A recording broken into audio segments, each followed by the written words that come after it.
از این نقطه شاهراه شامگاه‌ها چراغک‌های روشنی‌دهنده این شهر را چراغان کرده می‌شوند.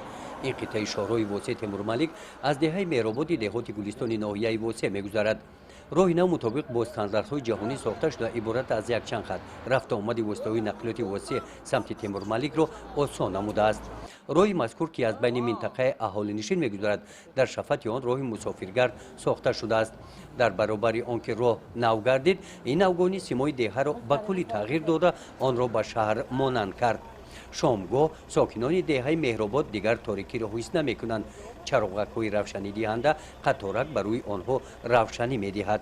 باشد مثل شهر شده. شهر دیگر به ملال که می‌خوای سرگشت می‌کنی رنگ شهروری به پروا به اینا رای پیاده‌گر مونکد دایره پیاده‌گر قدیم میرون میان اما بعد از گروه اساسگروه اصول وحدت پیشوای ملت محترم امام رحمان ما هزار بار می‌ناد داریم که با ما هم خیر راهی فسان زمانوی مقصد کرده داد.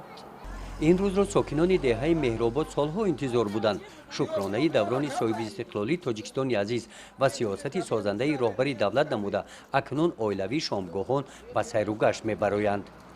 صاحب آبادانی راهی نو مثال این از سویتو او همه جهتا شبرانه میکنیم که همی دلسوزی همی جناب اولی برای همی خلقش هسته همه وقت در حقش دعا میکنیم که در بالای همی ملت تاجیک همه وقت باشه. راه واسع تیمورملک در دایره کارهای آبادانی و سازندگی بخشیده به استقبال جشن 35 سالگی استقلال دولتی جمهوری تاجیکستان مورد بهره برداری قرار گرفته است.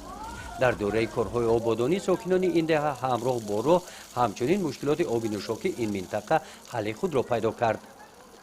گزارش خواجه نظریف خدای نظر ظهوروف از ناحیه واسع برای برنامه اطلاعاتی نوید.